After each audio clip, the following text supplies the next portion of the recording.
오늘 85번째 시간이죠. 자, 절단 고백하실게요. 재림주를 예언한 스가랴. 네, 재림주를 예언한 스가랴가 오늘 말씀의 주인공이 되겠습니다. 그 가운데 우리 주시는 하나님의 말씀은 스가랴서 14장 6절에서 7절 말씀. 스가랴서 14장 6절에서 7절 말씀, 구약성경 1324면에 있는 말씀이 되겠습니다. 네, 스가랴서 14장 6절에서 7절 말씀, 구약성경 1324면에 있는 말씀이 되겠습니다. 네, 우리 스가랴서 14장 6절에서 7절 말씀, 우리 2절 말씀입니다. 다 같이 한 목소리를 합독하도록 하겠습니다. 시작. 그날에는 빛이 없겠고 광명한 것들이 떠날 것이라. 여호와께서 하시는 한 날이 있으리니 낮도 아니요 밤도 아니라 어두워갈 때에 빛이 있으리로다. 아멘. 네, 그렇습니다. 오늘은 지난주에서 스가랴 2번째 시간입니다. 이제 다음 주 말라기, 그 다음 주 말라기 2번째 시간으로 구약 인물이 우리 2024년도를 통해서 마지막이 되고 내년도에 이제 신약으로 넘어가게 될 거예요. 자, 우리 지난주에 방금 전에 아멘 나왔던 것처럼 환상의 선지자 스가랴를 통해서 은혜 받는 시간을 가질 수가 있었습니다. 예, 갑자기 아멘이 줄어들었네요. 예, 이제 예상이 된 거죠. 물어보겠구나, 저 인간이.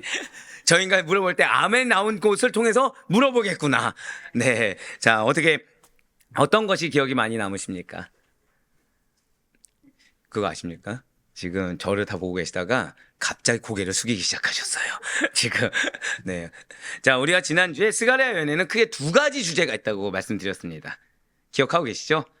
네, 마음속으로 아멘으로 듣겠습니다. 자, 첫 번째가 무엇이었습니까? 성전 재건이 중요하다는 걸 말씀을 드렸어요. 그리고 2번째는 이걸 보지 말고 제가 어떻게 하셨습니까? 했었어야 되는데. 자, 2번째는 메시아를 통한 승리의 기대가 있다라고 말씀을 드렸습니다. 자, 그 가운데 이 성전 재건과 관련해서 우리가 회개하는 이유 3가지를 들었다는 것이죠. 혹시 3가지는 무엇입니까? 첫 번째가 인간은 무상한 존재라는 거예요. 그러니까 우리가 인간을 의지하는 거, 인간을 기대하는 것 자체가 사실은 회개의 대상이 된다는 거죠. 자, 2번째가 무엇입니까? 기회가 항상 있는 것처럼 살아서는 안 된다는 거예요. 지금 이 순간이 아니면 안 된다라는 절박함이라는 것이 있을 수가 있어야 된다는 것이죠. 자, 3번째가 무엇입니까? 말씀은 반드시 성취된다는 거예요. 즉, 하나님의 말씀을 주셨으면 그 말씀을 믿고 나아가야 되는 것이지 다른 것을 의지해서는 안 된다는 것이죠. 그러면서 지난주에 동작구와 경기도가 예를 들었었죠. 야, 이러실 수 있습니까? 다른 거 기억 못하는데 동작구와 경기도는 기억하고 계세요. 네, 은혜가 있을지어다. 자, 제가 이쪽 아멘은 제가 이해했는데 갑자기 앞쪽 아멘은 지금 잠깐 동역자입니다. 네, 다 같이 아멘으로 받은 동역자죠. 자, 그렇기 때문에 인간적인 입장에서 생각하고 받아들여서는 안 된다고 말씀을 드렸어요. 그리고 지금 주어진 기회가 또 있겠거니 라고 하면서 미루고 세상의 일, 내 개인적인 일을 우선시해서는 안 된다고 말씀을 드렸습니다. 주어진 말씀은 반드시 성취되기 때문에 바로 지금 듣고 순종할 수 있어야 된다고 말씀을 드렸죠. 그렇기 때문에 바로 지금 반드시 회개하여 멸망이 아닌 구원을 받아야 된다. 그렇기 때문에 성전 재건이 중요하다라고 스가랴는 우리에게 선포했습니다. 그러면서 8가지 환상을 통한 우리의 삶의 회복을 명하는, 자, 8가지 환상을 통해서 무엇을 기억하시면 된다고요?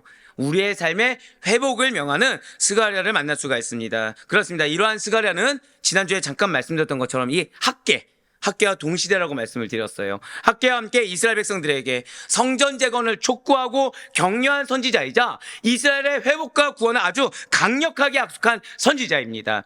더불어 스가랴는 이 백성들의 도덕적 개혁에도 관심을 기울여서 그들로 하여금 정체성에 합당한 성결한 생활을 요구한 인물이기도 하다는 것이죠. 또한 유다의 포로 귀한 자들에게 재림주 예언을 통해서 메시아 소망을 제시하기도 했다는 거예요. 자, 그렇다면 이러한 스가랴의 이름에는 어떠한 뜻이 담겨 있다고 말씀을 드렸습니까? 중요하니까 물어보는 거겠죠? 자, 절단 한번 더 고백하실게요. 왠지 지금 기시감이 드는데 절단 고백하실게요. 나를 하나님께서 기억하고 계십니다. 네, 나오는 반응이 나왔어요. 여기에 고개를 끄덕거린다. 하시는 분이 생길 거다라고 했는데, 감사합니다. 네. 여러분들을 하나님께서 기억하십니다. 자, 그렇습니다. 진실로 하나님께서 기억해 주시는 인생이 얼마나 축복되고 얼마나 소망이 가득한지를 우리는 이미 알고 있어요. 하나님께서 나를 알아주시는 거, 그리고 하나님께서 여러분들을 기억하시는 거 한번 고백하실게요. 여기에 소망이 있습니다. 그러니까 그러니까 여러분들의 현실에 어떤 결실이 안 보일 수 있습니다. 여러분들의 현실에 어떤 타겟책이 안 보일 수 있고, 좀 무언가가 열심히 달려볼 만하면 이 달리는 길에 기가 막힌 정도로 걸림돌이 존재하고, 무언가 기대하는 일에서 열심을 다해서 투자하면 이것이 내 투자가 마치 헛된 것인 것처럼, 내 노력이 헛된 것처럼 느껴지는 그러한 사건, 사고들이 일어나는 것처럼 여겨질 수가 있다는 거예요.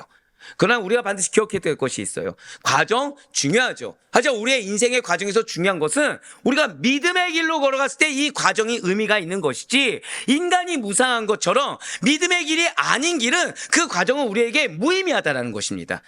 우리에게 가장 중요한 것이 무엇입니까? 한 번 더 고백하실게요. 하나님께서 나를 기억하십니다.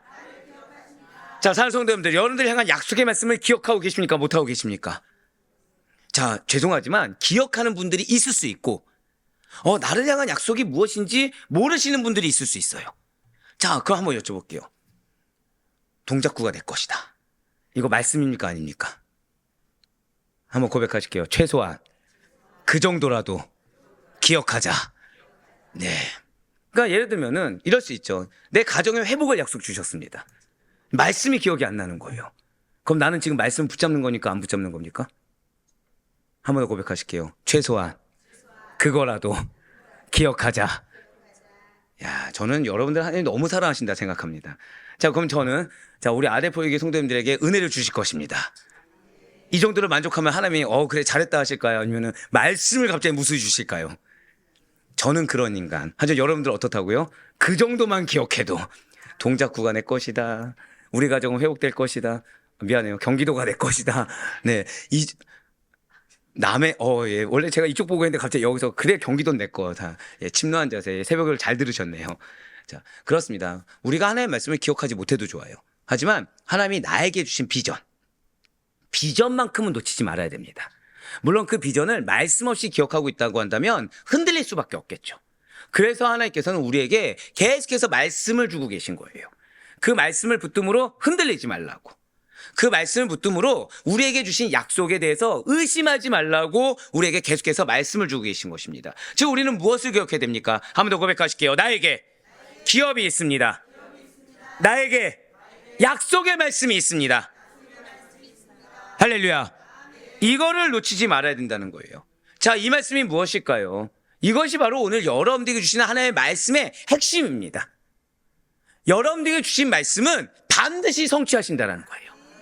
여러분들이 허락하신 기업이라는 거, 비전이라는 거, 약속이라는 것은 반드시 성취되는 것입니다. 지난주까지만 해도 예를 들어 동작구가 내 것입니다 하면은 우리 집사님 부부가 아멘 하고 외쳐서 나의 침노하는 자세를 받아들였어요. 자, 여기서 그런데 끝나지가 않는다는 거죠.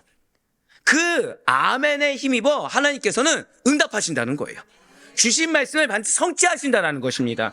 네, 그렇습니다. 지금 이스라엘의 그 성전 재건의 중요성에 대해서 선포한 스가랴 선지자는 스가랴서의 두 번째 큰 주제인, 한번 고백하실게요. 메시아를 통한 승리. 예, 메시아를 통한 승리를 기대하라는 거예요. 그것을 어떻게 표현했습니까? 예수 그리스도의 예루살렘의 입성, 그분의 고난, 그리고 재림에 대해서 구체적으로 예언합니다. 이 이사야나 구약의 예언서들에서도 그리스도의 성품이 드러나 있어요. 순환이 드러나 있습니다. 그리스도의 어느 한 측면을 예언하는 경우는 종종 있어요. 하지만 이렇게 그리스도의 초림에서 재림까지 전체를 예언한 것은 스가랴가 유일하다는 것이죠. 그리고 스가랴의 예언은 한치의 어긋남도 없이 성취됐다는 거예요. 자, 우리 한번 선포하실게요. 나에게 주신 약속의 말씀은 전부 다 성취됩니다. 아멘? 바로 이거예요. 사실 이번 주에 새벽 기도가 그래서 은혜가 되는 겁니다. 자, 하나님의 약속의 말씀이 전부 다 성취되기 위한 성도의 자세는 어떠해야 됩니까? 침노하는 자세여야 되고, 또 신뢰해야 되고, 또 즉각적인 순종이 나와야 되고, 또 믿음. 좋습니다. 또 뭐가 있을까요? 또 네, 인내. 예, 또 뭐가 있을까요? 자, 지금 나온 말씀 중에 부정적인 거 하나도 있습니까? 없습니까? 하나도 없죠. 근데 우리 이번 주간에 새벽 기도 동안 야곱의 모습 중에 다 이렇게 믿음, 신뢰, 인내 다 이런 겁니까? 아니면은 뭐 하나 생각나시죠? 업앤다운입니까? 근데 하나님은 성취하고 계시다는 거예요. 이런 것도 아멘이 바로바로 나오죠. 이런. 그러니까 우리의 상태를 너무 잘 아시는 겁니다. 우리의 상태를 잘 아세요. 그러니까 하나님을 만납니다. 만났는데 만났다고 끝이 납니까 안 납니까? 끝이 안 나는 거예요. 만나자마자 언제 그랬냐는 듯이 약해집니다. 또 하나님 앞에서 자신의 실종을 고백하는 신실한 모습을 보입니다. 그런데 또 현실 앞에서 어떻게 되죠? 또 약해지는 거예요. 하나님의 아예 직접적으로 터치하셨습니다. 그러니까 내 이 환도뼈만 보면은 하나님이 역사하신 것에 대한 증거가 있나요 없나요? 있어요. 그런데 그 와중에도 오늘 어떻게 하죠? 내 것을 숨기는 모습, 연약한 모습이 있다는 거예요. 그런데 그러한 야곱을 통해서 하나님이 또 역사를 하시더라는 거죠. 한 번 더 고백하실게요. 나의 연약함을 통해서도 역사하십니다. 맞아요. 지금 이스라엘 백성들은 아직은 이 놀라운 비전의 말씀을 받을 만한 상태가 아닙니다. 아직은 이 말씀을 받을 상태가 아닌 것뿐만 아니라 이들은 자격조차 없다라는 거예요. 하지만 스가랴의 예언은 그러한 이스라엘 상태와는 별개로, 이스라엘의 현재 현상과는 별개로 한치의 어긋남도 없이 성취되었다는 것이죠. 이처럼 예수 그리스도에 대한 예언이 그가 오시기 전 수백 년 전에 구체적으로 예언되고 그것이 정확하게 성취된 사실은 그리스도의 오심이나 사역 등이 우연한 일이 아니라, 한 번 더 고백하실게요. 나의 상황은 우연이 아닙니다. 이걸 기억하셔야 돼요. 우연한 일이 아니라 하나님에 의해서 미리 작정되고, 자, 야곱의 20년이 우연입니까? 하나님의 작정입니까? 마찬가지라는 거예요. 여러분들의 현실의 삶 가운데 있는 연단의 시간이라는 것은 우연이나 내가 재수 없어서거나 아니면 누구 때문이 아니라 하나님의 작정 가운데, 그분의 계획 가운데 주어진 거라는 거죠. 하나님의 계획에 따라 실현된 일이라는 사실을 보여주고 있다는 거예요.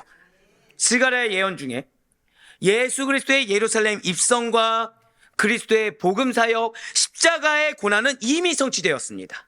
그리고 주님께서 재림주로 다시 오십니다. 이것만이 아직 성취되지 않은 미래일이에요. 자, 그런데 이전까지 성취가 다 되었다고 한다면 이 마지막 남은 메시지는 성취가 되겠습니까? 안 되겠습니까? 된다라는 거죠. 분명 성경의 모든 예언은 진리입니다. 그렇기 때문에 아직 성취되지 않은 예언, 즉 재림주로 오실 것이라는 예언도 반드시 성취될 것입니다. 이것을 우리는 확신할 수 있어야 된다는 거예요. 믿는 자가 왜 현실의 삶 가운데 매이는지 아십니까? 부활 신앙이 없기 때문이에요. 부활 신앙이 없기 때문에 어떠한 문제 하나에 매여서 헤어나오질 못합니다. 이 문제가 내가 하나의 A라는 방향으로 포커스를 맞추기 시작하면 이 A에서 헤어나오지 못하는 거예요. 하지만 아니라는 것이죠. 우리가 궁극적으로 봐야 될 것은 부활신앙입니다. 즉 이렇게 생각하시면 돼요. 제가 지금 이 강대상에서 마이크를 봅니다. 자, 그럼 제가 이렇게 보는 게 전체적인 걸 보겠습니까? 이렇게 보는 게 전체적인 걸 보겠습니까? 예, 예, 그쵸. 죄송해요. 이 정도도 안 되고 이렇게 봐야 되는 거군요. 네네. 한 걸음만 뒤로 물러서면 전체를 볼 수 있다는 거죠. 근데 사단은 우리의 문제에서 근시안적으로 보게 한다는 거예요. 우리의 현실과 상황에 대해서 근시안적으로 보게 합니다. 여기서 가장 큰 문제가 생겨요. 여러분들이 잘 게으르고 믿음이 없으면 이해를 합니다. 내가 믿음 없어서 이걸 제대로 파악하지 못하나 보다. 내가 믿음이 없어서 이거를 제대로 받아들이지 못하나 보다. 근데 문제는 열심도 있습니다. 기도도 합니다. 믿음도 있습니다. 근데 문제는 어디예요? 저 딱 고백하실게요. 나의 위치. 자, 여러분들의 위치가 인간적인 위치, 세상적인 위치이냐, 아니면 부활신앙을 바라보고 궁극적으로 영생을 향해 달려가는 하나님께 의탁한 상태이냐, 바로 이 문제에 놓여져 있다는 것이죠. 진실 하나님께서 여러분들에게 약속하신 비전은 반드시 성취됩니다. 그것은 문제와 상관이 없어요. 그것은 어떤 상황과 상관이 없습니다. 주어진 상황과 문제가 우리에게 주어진 것은 그것은 하나의 과정에 불과하기 때문에 그 과정을 통해 마치 야곱이 연단을 통해 하나님을 계속해서 만나는 것처럼 그 시간을 통해 하나님을 만나면 되는 겁니다. 그 시간을 통해 하나님의 뜻에 대한 확신을 가지면 되는 거예요. 자, 제가 방금 전에 분별이라고 말씀을 안 드렸습니다. 한 번 더 고백하실게요. 나의 문제는 확신의 도구입니다. 이걸 잊어서는 안 돼요. 내 눈앞에 놓인 상황은 확신의 도구인 것이지 이것이 하나님의 무슨 뜻인가 분별할 만한 영적 능력 있습니까 없습니까 여러분들? 사실은 없다부터 시작해야 된다는 거죠. 없다부터 시작해야 된다는 거예요. 아무리, 자, 한번 여쭤볼게요. 자, 저는 그래도 여러분들보다 말씀을 많이 알까요? 모를까요? 많이 알 수밖에 없죠, 당연히. 그럼 저는 말씀을 많이 하니까 이 마음도 언제나 평강. 가는 길 하나하나마다 늘 항상 승리. 이렇게 했습니까? 아니면 매일같이 전쟁이겠습니까? 매일같이 전쟁이겠죠. 매일같이 전쟁이라는 거예요. 내가 얼마나 아냐 모르냐 이건 중요하지 않습니다.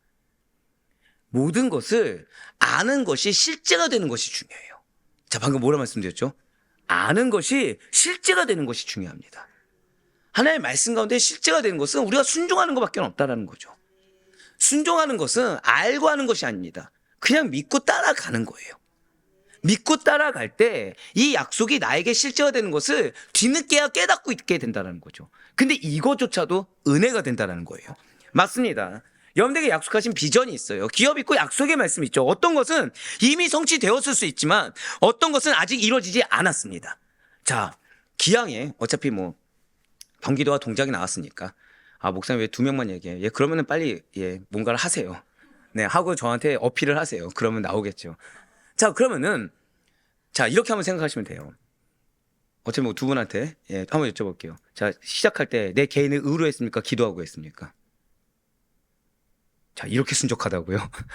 자, 다시, 당연히 즉각적인 대답이 나올 줄 알았는데. 자, 기도하고 했습니까? 나의 의지로 했습니까? 자, 여기서 우리는, 자, 이렇게 솔직해야 된다. 이렇게 하나님 앞에 순적해야 된다. 야, 요거만 받읍시다. 요거만. 자, 큰일 났네. 큰일 났네. 근데 생각해보니까, 저 역시도 하나님께 기도해서 막 뜨겁게 부르짖고서 했다라기보다 처음에 목회 시작할 때 그냥 단순히 하나님께 안 될 것 같아요. 네네. 자, 아마 여러분들 중에서 근데 이제 이렇게 말씀하셔도 왜 의지가 있어도 뭐는 꼭 하죠? 기도는 꼭 해요. 감사해요. 도와주셔서 감사합니다. 기도는 꼭 합니다. 자, 그러면은 내가 할 수 있게 하나님은 최소한 2가지죠. 허락하셨든가 내버려 두셨든가. 자, 예를 들면 또 이제 뭐 이렇게 세상일 뿐만 아니라 여러분들 뭐 찬양 사역이라든지 어떤 교사라든지 뭐 봉사 같은 것도 하실 때 내 의지도 내가 하고 싶은 것도 있지만 다 기도라는 걸 하신다는 거예요. 그럼 여러분들이 그것을 섬길 때 둘 중에 하나죠. 하나님이 내버려 두셨든가 허락하셨든가. 자, 그러면 내가 기도한 부분들이 일단 응답이 된 겁니까? 안 된 겁니까? 응답이 된 거죠. 주님 제가 이걸 해도 좋겠습니까? 이거를 제가 하는 것이 맞겠습니까? 라는 거에 대해서 일단 시작이라는 걸 했다는 거예요. 시작이라는 걸. 근데 여기서 이제 그 다음 문제가 생기죠. 자, 어떻게 번영하셨습니까? 너무 솔직한 반응이신데요, 지금. 지금 약간 표정이 2주밖에 안 됐는데 뭐 번영입니까, 지금. 자, 2주가 되었든, 자, 얼마나 됐죠, 지금? 1년?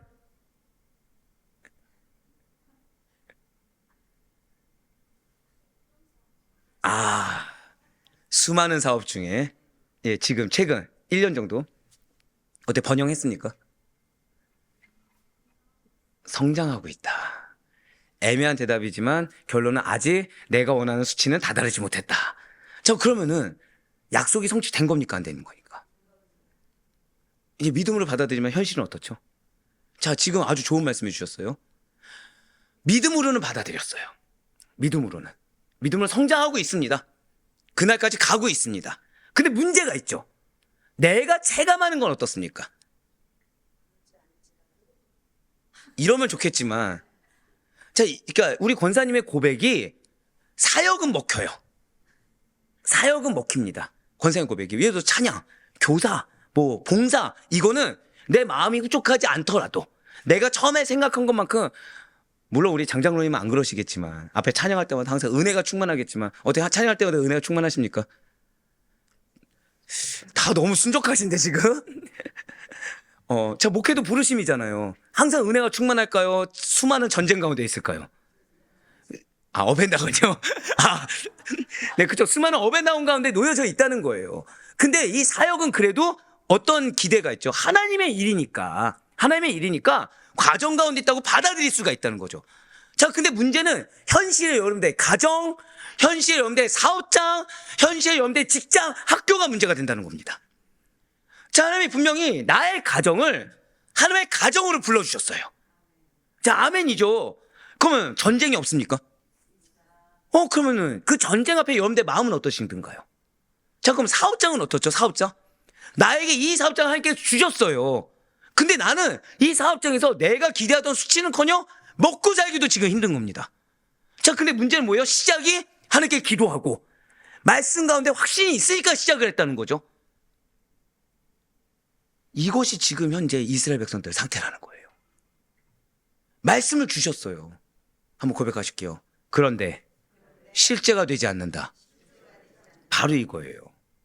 그런데 실제가 되지 않는다는 거죠. 예, 맞습니다. 어떤 것은 이미 성취됐지만 어떤 것은 아직 이루어지지 않는 겁니다. 근데 아직 이루어지지 않는 것이 나한테 절망적이고 비관적으로 자꾸 다가오게 된다는 거예요. 그러니까 머리로는 알아요. 머리로는. 근데 이 마음이 어떻죠? 계속 낙심되고 슬픔 가운데 있는 겁니다. 여러분들 이번 주에 사실 오늘 설교와 주일 설교를 위해서 하나님께서 거의 빌드업을 하셨어요. 새벽에 야곱 어떻든가요? 업앤다운에 그칠 날리는 걸 보셨잖아요. 야곱의 마음 중에 뭐가 있었죠? 두려움이 있었습니다. 염려가 있었습니다. 하다못해 뭐까지 있었습니까? 낙심, 실족, 그리고 잘 쓰면 안 되는 표현이지만 현타가 올 정도로. 즉 여러분들의 믿음으로 열심히 하는데 내가 이거 뭐 하는 거지라는 생각이 들 정도의 상황을 야곱은 보여줬다는 거예요. 그런데 중요한 것이 있죠. 저 따라 고백하시겠습니다. 반드시 하나님께서 이루십니다. 이거를 놓치지 말라는 거예요. 결국 야곱과 에서가 상봉했습니까? 안 했습니까? 상봉했죠. 전쟁이었으니까 평화였습니까? 평화였다는 거예요. 야곱의 기대와는 전혀 멀리 에서가 원래 이런 삶이 맞냐는 것 정도로 꼭 안아주었다는 거죠. 따스하게 안아주었다는 것입니다. 맞습니다. 어떤 것은 여러분들이 주신 약속이 이미 성취됐을 수 있습니다. 시작이 됐을 수 있어요. 하지만 번영이라든지 내가 바라는 기대치만큼은 아직 이루어지지 않을 수도 있어요. 하지만 기억하시길 바라요. 그럼에도 불구하고 하나님께서 주신 약속이라고 한다면, 하나님께서 주신 비전이라고 한다면 반드시 하나님께서 이뤄주십니다. 사랑하는 성도 여러분들, 이미 나에게 주신 약속의 말씀이 있습니까? 성취되길 바라는 비전과 약속이 있으십니까? 반드시 하나님께서 이뤄주고 계시고 이루게 될 것을 믿으시길 바라요. 그렇다면 여기서 이제 한 가지 한번 질문을 드려볼게요. 스가랴서는 총 몇 장으로 되어 있습니까? 감사해요. 읽어본 즐거워가 되네요. 14장으로 되어 있습니다. 그 중에 1장부터 9장까지가 어떤 내용일까요? 성전 재건을 독려하는 내용이에요. 그리고 나머지 10장부터 14장까지가 그리스도에 대한 예언입니다. 어떻게 둘의 연관성이 있습니까? 없습니까? 뭘로 있죠? 성전? 예. 이러한 스가랴의 성전 재건과 재림주로 오실 것이다. 자, 그냥 그리스도면은 그래 뭐 주님이 성전이시고 뭐 이렇게 할 수 있는데 하필이면 지금 10장부터는 재림주로 오실 것에 대한 예언이라는 거죠. 자, 이 성전 재건과 재림주로 오실 것에 대한 예언이 어떤 관계가 있냐라는 거예요. 스가랴의 큰 두 가지 주제는 분명합니다. 성전 재건과 재림주로 오실 것에 대한 소망. 이건 분명합니다. 하지만 정작 두 주제 서로는 어떠한 연관이 없어 보인다라는 거예요. 그렇다면 그리스도에 대한 예언을 왜 주신 것입니까? 자, 이 말씀이 무엇일까요? 자, 여러분들에게 약속의 말씀이 있습니다. 근데 문제는 이 약속의 말씀과 연대 상황이 이어지지 않을 때, 문제는 이 약속의 말씀과 연대 상황까지 이어지는데 그 다음에 여러분들이 말씀의 은혜를 못 받는 거예요. 이제 갑자기 주는 말씀마다 내 상황과는 뭔가 별개의 것 같고 이 처음 주신 비전과는 좀 동떨어진 내용의 말씀을 허락하신 것 같다라는 거죠. 자, 그러면 왜 그런 말씀을 주시냐는 거예요. 마치 지금 성전 재건이 지금 속히 이루어져야 되는데 그 다음에 이 성전 재건과 관련된 좀 무언가 실질적인 말씀을 주시면 좋겠는데 그리스도의 예언을 왜 주셨냐는 거죠. 그 이유가 있어요. 자, 지금 스가랴 10장부터 기록된 예언의 시점은요, 성전 재건이 완료되고 40년이 지난 때입니다. 자, 9장까지는 성전 재건에 대한 독려예요. 근데 10장부터는 그리스도의 재림에 대한, 재림주로 오신 것에 대한 예언이라고 했습니다. 몇 년이라고요? 40년이요. 근데 여기서 문제가 생겼어요. 자, 성전 재건은 하나님께서 친히 명하신 사명입니다. 믿으십니까? 자, 하나님의 사명을 감당하면 어때야 되죠? 여러분들 생각했을 때. 자, 하나님이 여러분들에게 사명을 주셨어요. 그 사명을 완수했습니다. 자, 하나님이 예를 들어서 여러분들 뭐라고 해야 될까요? 예를 들면은 금식을 30일 해라. 그런 마음을 딱 받았습니다. 금식 30일 했어요. 자, 그럼 어때야 될까요? 30일 딱 했을 때 뭔가 있어도 있어야 되지 않습니까? 그렇죠? 무언가를 했잖아요. 하나님이 명령하셨는데. 근데 우리는 이게 내 마음이니까 이걸로 족하다 할 수 있지만 당시에는 성전 재건이라는 건 건축물이 딱 보이는 거 아니겠습니까? 건축물이, 그렇죠? 건축물이 딱 보여졌어요. 성전 재건이 완료되면 모든 문제가 해결될 것 같습니다. 성전 재건이 완료되면 설령 완벽하게라고 그 정도는 아니라고 하더라도 최소한 무언가 달라지는 기미가 보일 줄 알았다는 거죠. 어떠한 변화라도 보일 줄 알았는데 이거는 재건되기 전이나 재건된 후나 차이가 없다는 거예요. 여전히 핍박받고 있는 이 이스라엘의 상황이라는 것이 바뀌지가 않고 있다는 거죠. 그렇습니다. 지금 이스라엘은 선지자들의 독려를 받아서 성전 재건을 완료했습니다. 뿌듯했어요. 감사했어요. 저 다 고백하실게요. 기대가 생깁니다. 기대가 생깁니다. 기대가 생겨요. 근데 문제는 뭐라고요? 기대가 하루하루 지나면 지날수록 점점 기대의 자리가 걱정의 자리가 되는 거예요. 하루가 지나면 지날수록 어떤 극적인 효과는 아니라고 하더라도 그래도 매일의 삶 가운데 이거 하나님 터치하셨구나. 진짜 누가 봐도 그런 부분들이 있어야 되는데 그냥 어느 순간 내가 그렇게 여기는 것처럼 느끼게 된다는 거죠. 실제가 안 된다는 겁니다. 여전히 핍박받고 있는 이 이스라엘 상황이라는 것이 아예 바뀌지가 않고 있더라는 거예요. 단 1%라도 뭔가 변화가 있으면 그거라도 믿고 나아가겠는데 아무런 변화가 없고 이 재건이라는 축을 딱 두고서 이 전과 이유가 바뀌는 것이 아무것도 없는 겁니다. 지금 이스라엘은 언제쯤이면 이 선민의 번영과 평안이 실현될지 전혀 기미조차 보이지 않고 하나님이 근거가 되신다고 했지만 그 근거조차 보이지 않는 현실 앞에서 계속 좌절합니다. 계속 실망해버립니다. 계속 낙심합니다. 계속 염려가 되고 두려워하고 이제는 무엇을 움직일 힘조차 없을 정도로 현실적으로 낙담 가운데 놓여져 있습니다. 그래서 하나님께서는 그들 가운데 역사해 주셨어요. 당신께서 택하신 이스라엘이 낙심하지 말라고, 자, 듣기 전에 한번 고백하실까요? 나에게 말씀을 주셨습니다. 여러분들 말씀 왜 주신다고요? 낙심하지 말라는 거예요. 내 눈을 믿지 말라는 거예요. 내 여기 이 근시안적인 눈을 믿지 말고 말씀 가운데 매어서 온전히 하나님께 내 등을 의탁하며 나아갔을 때 그때 전체적으로 하나님의 섭리가 보일 것이니 낙심하지 말라는 겁니다. 야곱을 기억하셔야 돼요. 야곱이 에서를 눈앞에 두고 건너갈 용기를 냈습니까? 못 냈습니까? 못 냈습니다, 여러분들. 염려와 두려움, 낙심 가운데 있을 때는 누굴 먼저 보냈죠? 가축과 종을 먼저 보냈죠. 자신이 먼저 앞장서서 갔습니까? 아니에요. 아닙니다. 겁쟁이였어요. 우리 역시 마찬가지죠. 문제가 눈앞에 있을 때 우리가 온전히 하나님을 믿지 못하게 된다고 한다면 이 문제에 매여 있으면 우리는 계속해서 다른 걸 앞장서서 보내겠지만 나는 점점 홀로 남게 됩니다. 하나님은 나보고 건너가라고 했는데, 하나님 나보고 에서를 맞이하라고 했는데, 하나님 나보고 이 가정의 문제에 너가 십자가를 지라고 했는데, 하나님 나보고 그 사업장을 운영하는 데 있어서 어떤 것이 있더라도 담대히 십자가 지라고 했는데 십자가 진다고 하면서 내 마음 가운데는 믿음으로 인한 기대와 확신이 아니라 점점 뭐가 자리 잡아요? 낙심, 염려, 근심, 두려움. 그러다 보니까 사실상 하나님이 뒤에 있어서 이렇게 딱 등 뒤를 맡기라고 했는데 점점 걱정되니까 점점 이러고 있는 거죠. 점점 홀로 되는 겁니다. 근데 낙심하지 마시길 바래요. 왜요? 홀로 된 야곱을 찾아와 주셨습니다.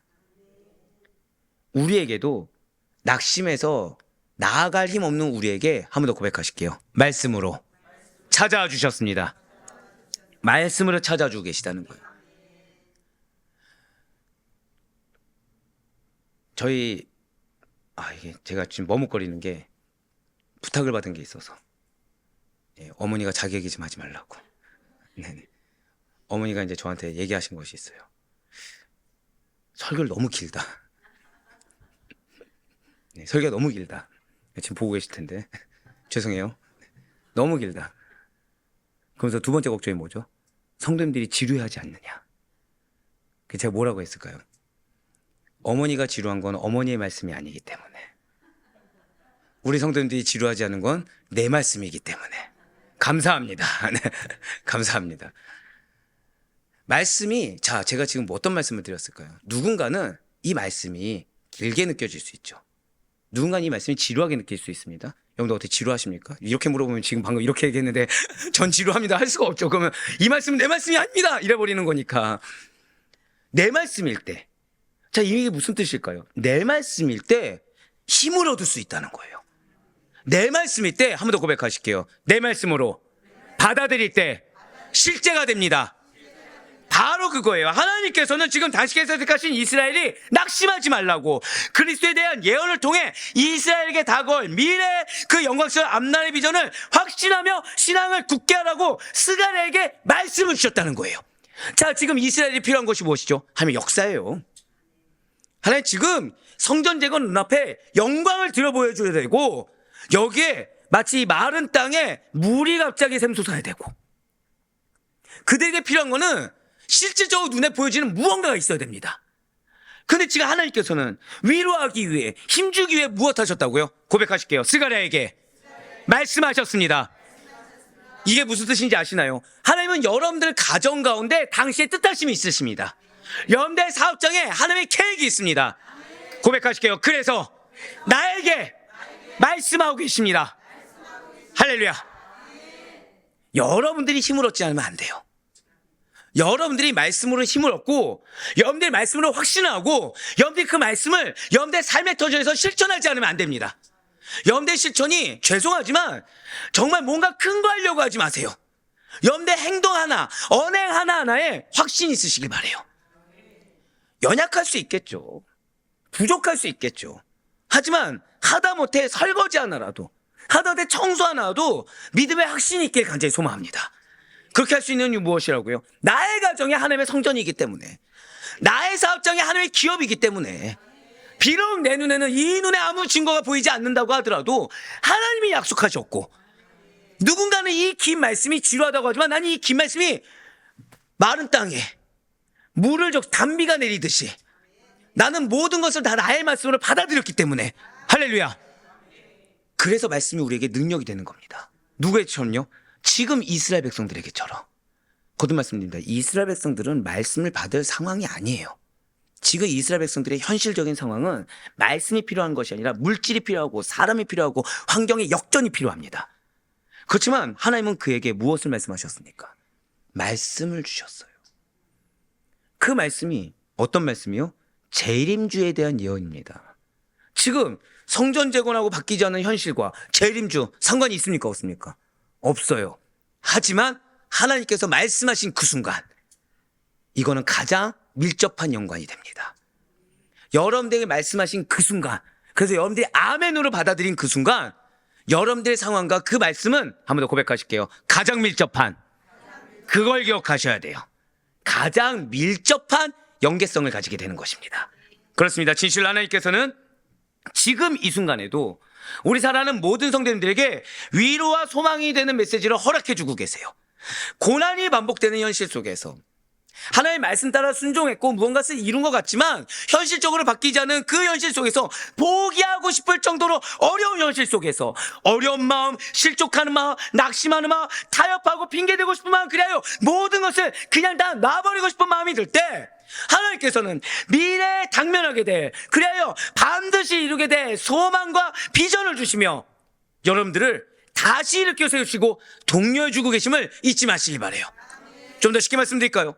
여러분들 마음이 왜 낙심하나요? 세상적인 이유 때문이죠. 왜 낙심하나요? 사람 때문이죠. 그러면은 우리는 생각했을 때 이 세상적인 것과 사람으로 인해서 회복될 것 같지만 과거를 한번 생각해 보시길 바랍니다. 그것이 이루어졌다고 해서 지금까지 회복이 이어지고 있습니까? 그것이 이루어졌다고 해서 과거의 어떤 문제가 사람은 사람으로 치료해야 되고 물질은 물질로 치료해야 된다고 해서 그것이 딱 나에게 응답이 됐다고 해서 지금까지 그것이 계속 유지가 되든가요? 아니라는 거죠. 말씀만이 영영이 살아 숨쉽니다. 우리는 평생도록 사람이 나를 몰라줄 거예요. 우린 평생도록 돈이 우리를 배신할 겁니다. 우린 평생도록 우리가 인간적으로 세상적으로 의지하는 것들은 기다렸다는 듯이 우리를 마음의 상처를 계속 안겨줄 거예요. 하지만 그럴 때마다 나는 낙심할 수 있고 나는 어려울 수 있지만 그럼에도 불구하고 야곱을 보호하시고 인도하셨던 하나님께서 우리를 동일하게 영적 이스라엘 삼아 주시사 여러분들을 보호하고 계시고 여러분들에게 말씀을 통해 힘주고 계시며 여러분들에게 당신의 권능으로 하나님이 개입하셨다는 고백이 나올 수밖에 없게끔 인도하고 계심을 반드시 믿으시길 바라겠습니다. 그렇습니다. 그래서 여러분들을 이 금요철의 기도의 시간으로 초청하신 거예요. 주님께로부터 소망을 발견하는 시간이 이 시간입니다. 한 주간 낙심했을 수 있어요. 한 주간 어려울 수 있을 것입니다. 방금 전에도 잠깐 이제 전화 통화할 일이 있었는데 낙심할 만한 얘기가 계속 들려왔죠. 교회와 관련된 거 아닙니다. 네, 교회와 관련된 얘기 아니에요. 또 오해 소지가 있을까봐. 지금 열심히 탈고를 했을 거 아닙니까? 책과 관련해서 탈고했을 거 아닙니까? 네, 탈고했는데 이전 것이 더 나은 것 같습니다.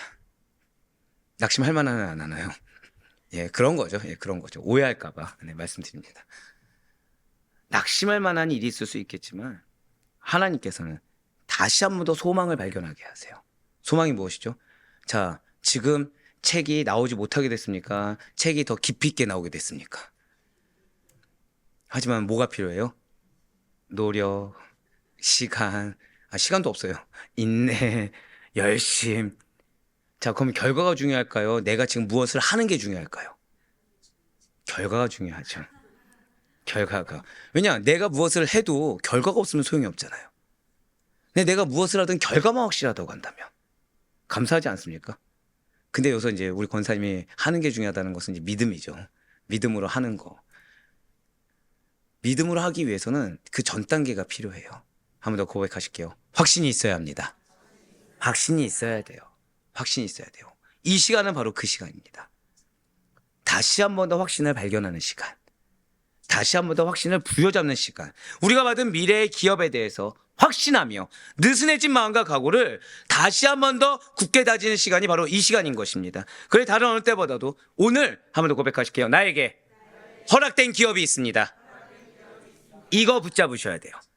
오늘 재림주에 대한 예언의 말씀을 들을 때 여러분들 이걸 놓치지 않아야 이게 나랑 무슨 상관이지라는 그런 사단의 미혹에 빠지지 않을 수가 있습니다. 기업에 대한 확신이에요. 허락된 기업에 대한 확신과 감사함으로 무장하셔서 어떠한 사단의 공격에도 어떠한 사람과 세상의 공격에도 능히 승리하며 나아갈 수 있는 우리 모든 성도들 될 수 있길 주님의 이름으로 간절히 축원합니다.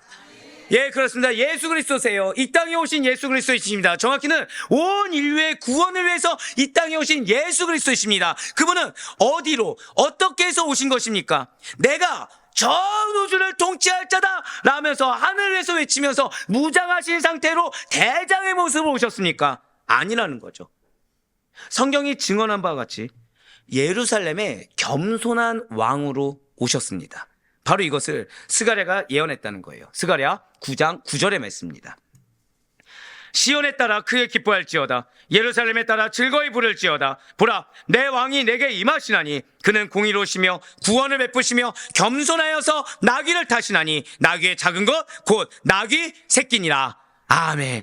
자, 지금 첫 번째로 스가랴는 메시아의 예루살렘 예언의 입성을 예언하고 있습니다. 자, 무엇을 하고 있다고요? 메시아의 예루살렘 입성에 대해서 지금 예언하고 있다는 거예요.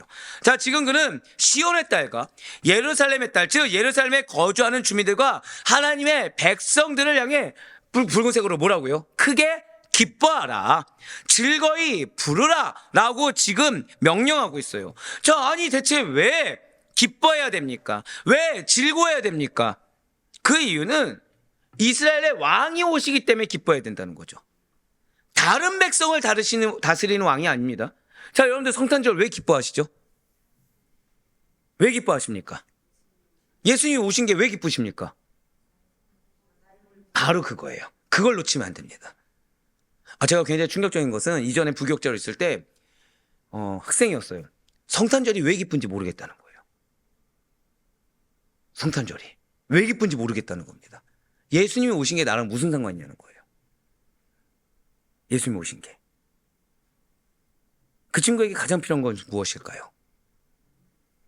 하나님과 나와의 개인적인 관계가 가장 필요한 거죠. 나의 왕으로 오신 겁니다. 나의 왕. 다른 삶의 왕으로 오신 게 아니에요. 나의 왕으로 오셨고, 나의 구속주로 오셨고, 나의 메시아로 오신 것입니다. 한 번 더 고백하실까요? 나를 위해 오셨습니다. 나를 위해 오셨어요. 남의 나라 왕도 아니고 다른 백성을 다스리는 왕도 아닙니다. 진실로 예수님께서는 분명히 유대인의 왕으로서 예루살렘에 입성하셨고, 수많은 이들이 그를 다윗의 자손이요 메시아로 환영했다는 거예요. 비록 유대인들 중에서는 그분을 자칭 유대인이라고 부르고 거절하며 가이사를 그들의 유일한 왕으로 인정했습니다. 하지만 그럼에도 불구하고 예수님께서는 유대인들의 왕이요 온 세상의 왕이시며, 한 번 더 고백하실까요? 나의 왕이십니다. 나의 왕이 되신다는 거죠. 바로 요한복음 18장 36절과 37절 말씀을 이어서 보도록 하실게요.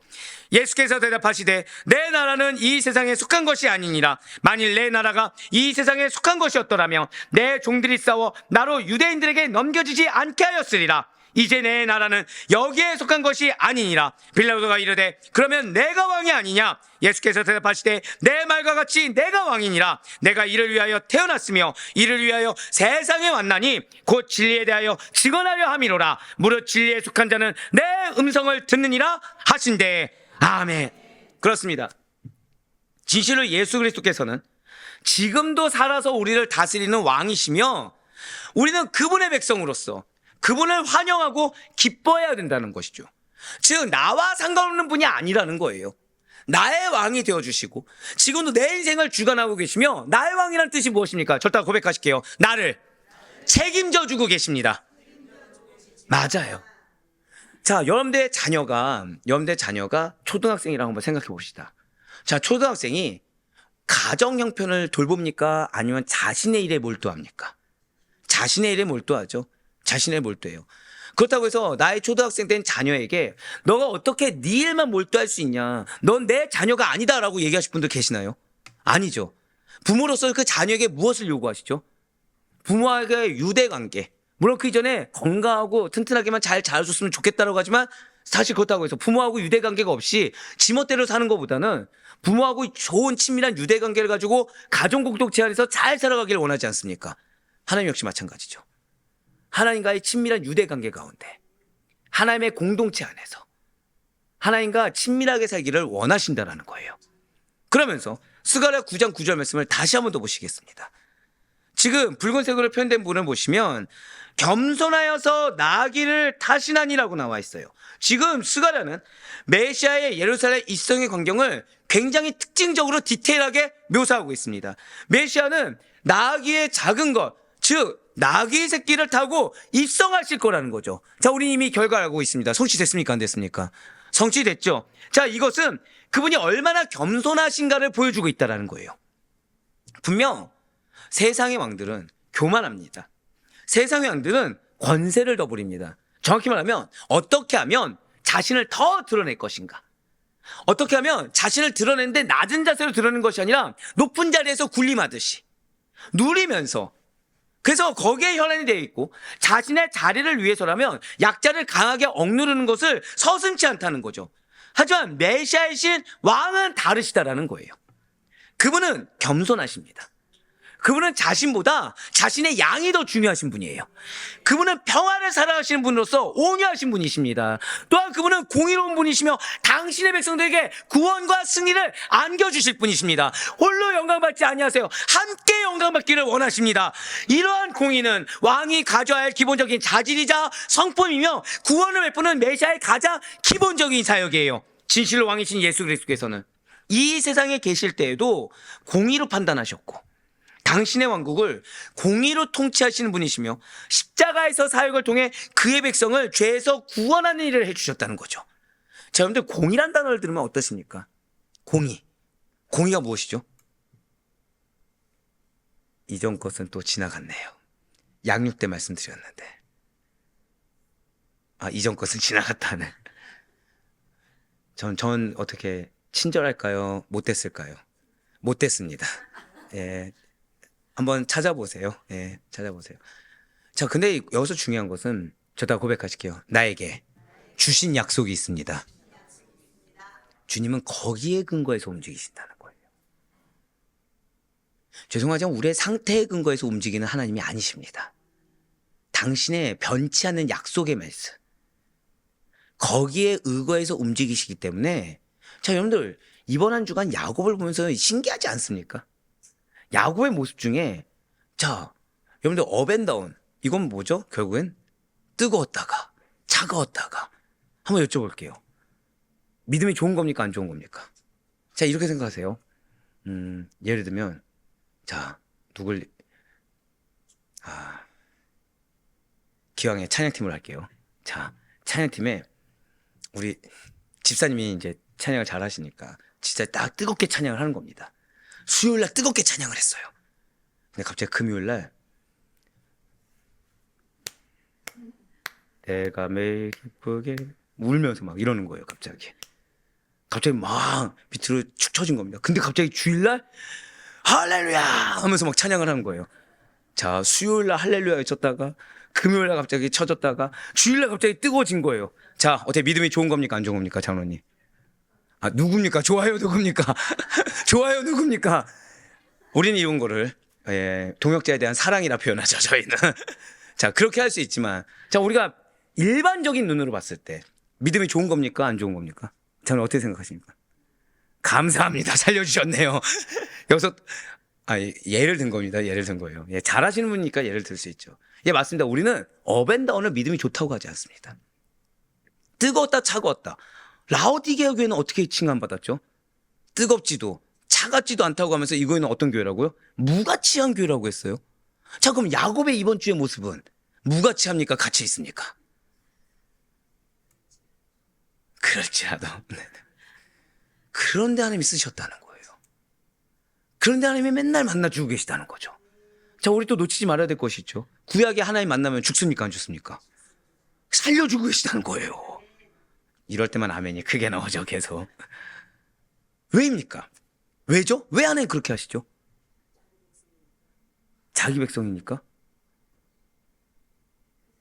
택하신 백성이니까. 저에게 지금 양육의 의욕을 활활 불타오르게 해주셨어요. 지금 아직까지 우리 아데포유교 성도님들이 인간 중심이구나. 네. 자, 방금 말씀드렸죠. 하나님은 뭐에 의거해서 움직이고 계시다고요? 빙고. 약속이 무엇입니까? 말씀이죠. 야곱이 태중에 있을 때부터 하나님이 택하신 거예요. 우리 한번 고백하시겠습니다. 하나님께서 나를 택하셨습니다. 네, 맞아요. 그러니까 어떤 분은 그럴 수 있죠. 아내분이 더 믿음이 좋아 보이고 더 많은 걸 알 수 있습니다. 그 다음에 누굴 택하세요? 남편을 택하면 남편을 그렇게 삼아 주시는 거예요. 믿음대로 됐지어다. 네. 이것이 선택과 예정의 무서운 점이라고 말씀을 드렸습니다. 그런데 중요한 것은 그렇게 선택하시고 예정하실 때 자기 임의대로 감정대로 하시는 것이 아니라 반드시 무엇을 통해서요? 말씀을 통해서. 그래서 우리가 말씀을 붙잡는 게 중요하다는 거예요. 연약할 수 있어요.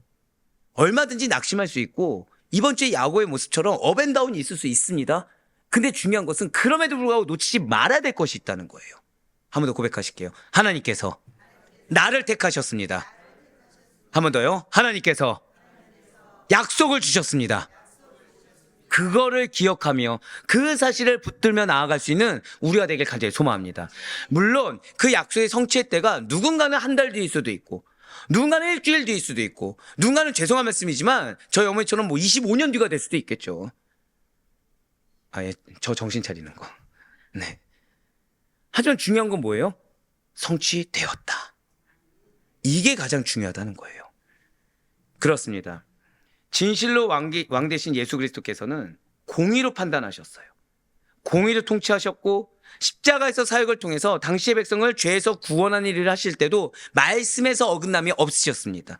이러한 그리스도께서 구원자와 섬기는 자로 오셔서 당신의 언약의 피로 갇힌 자들을 구원시키시고 축복을 베풀어 주실 것입니다. 진실로 예수 그리스도께서는 죄와 사단, 원수들에 대해서 십자가 승리를 거두시어 당시의 백성들에게 영광과 형통을 누려 역사해 주실 거라는 거예요. 그리고 이 예언은 예수 그리스도의 초림과 그의 대속의 희생의 구속 사역으로 말미암아 현재 교회 안에서 성취되고 있는 것입니다. 무슨 말씀입니까? 스가랴가 예언한 그리스도의 구원하시, 축복하시, 승리를 베풀어 주심이 누구의 것이죠?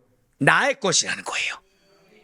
이렇게 메시아의 예루살렘 입성을 예언한 스가랴는 이어서 두 번째로 예수 그리스도의 사역과 배신에 대해서 예언했다는 거예요.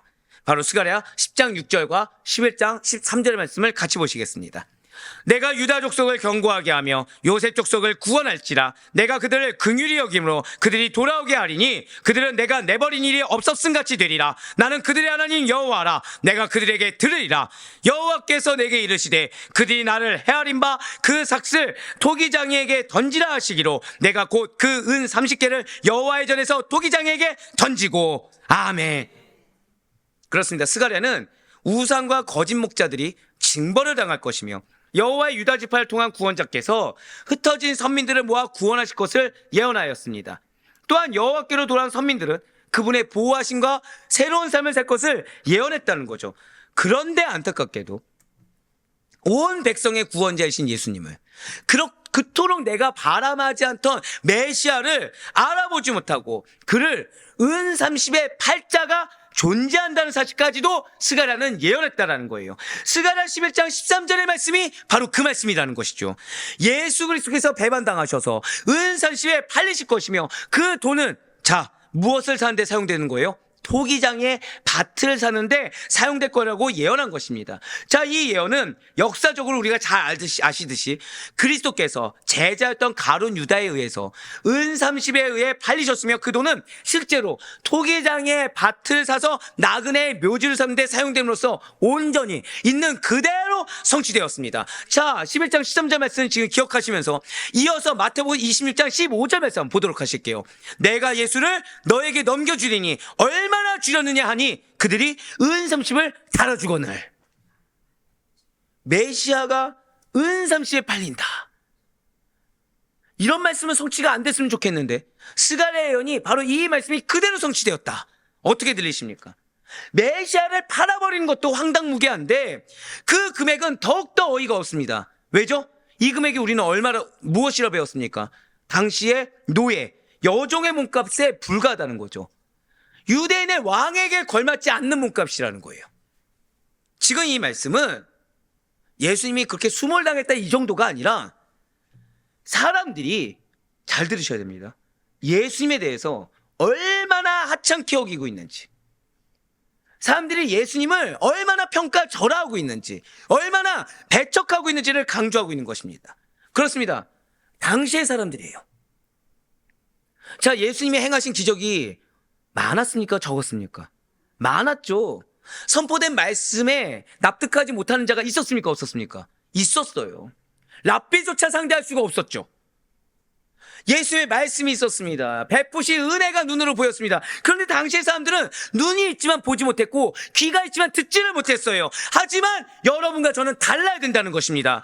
오늘날 우리들은 나는 예수님을 배척한 적이 없어요 라고 할 수 있지만 은연중이라도 마치 예수님을 은산식으로 취급하듯이 배척하고 있는 것은 아닌지, 은연중에 그분을 경홀히 여기고 있는 것은 아닌지에 대해서 늘 항상 나를 돌아볼 수 있어야 된다는 거예요.